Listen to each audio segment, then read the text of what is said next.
ሌላኛው ጥያቄ ሶላት ውስጥ ሆኜ በልቤ አወራለሁኝ የምሰግደው ሶላት እንዴት ይታያል?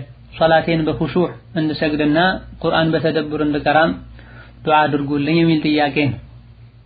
ሶላት ውስጥ ኹሹዕን መላበስ የሶላት አስኳሉን ሶላታችን ከመጥፎ ነገር የሚጠብቀን አኺራ ላይ ትልቅ ማዕረግ የሚያሰጠንም በኹሹዕ ስንሰግደው። ለዚህ ነው አላህ ተባረከ ወተዓላ ቀድ አፍለሐል ሙእሚኑን አለዚነ ሁም ፊ ሶላቲሂም ኻሺዑን ሙእሚኖች ዳኑ ብሎ የሙእሚኖች የመጀመሪያ መገለጫ የተደረገው ሶላታቸውን በኹሹዕ የሚሰግዱ ብላ ልብን ወደ አላህ ሰብስቦ ሰውነት ላይም እርጋታና ሰኪና የሚስተዋል ሆኖ መስገድ ማለት ነው። ሆኖም የሰው ልጆች ነፍሲያቸው በየመሃሉ ልታስቸግራቸው ወደ ተለያየ ቦታ ልትሄድ ትችላለች። ነፍስ በሄደች ቁጥር መልሶ ማምጣት ነው የኛ ግዴታ። ይሄ አንድ ራሱን የቻለ የጂሃድ አይነት ነው።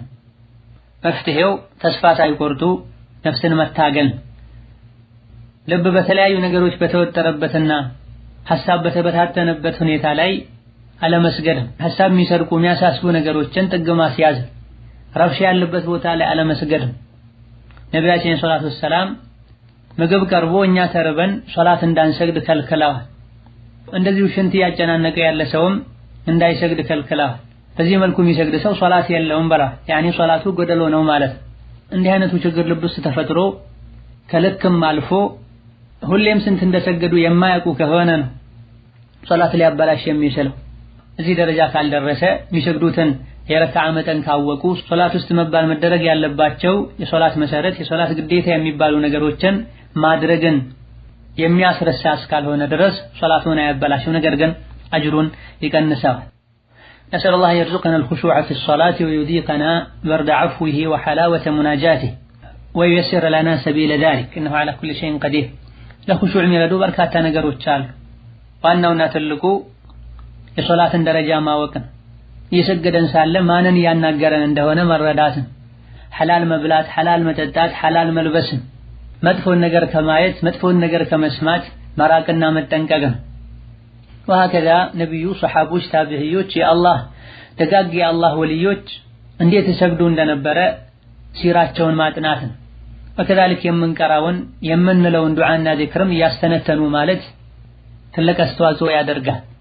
ሌላኛው ጥያቄ ሐጅ ላይ ያለች ሴት ወይም ኢህራም ላይ ያለች ሴት ፀጉሯን ማበጠር ትችላለች ወይ የሚል ጥያቄ ነው።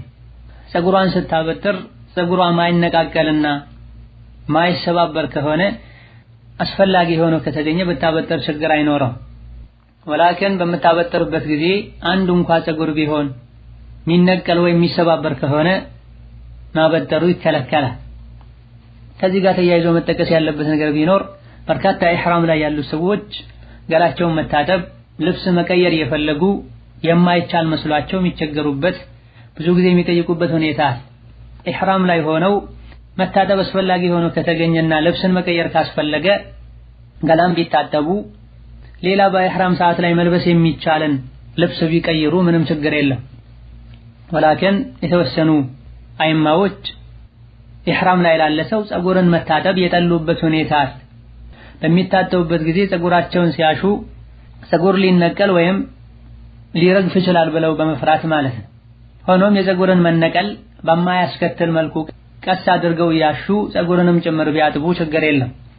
እዘን ወንድም ይሁን ሴት ገላውን መታጠብ ከፈለገ ፀጉሩን ማበጠር ከፈለገ ይችላል።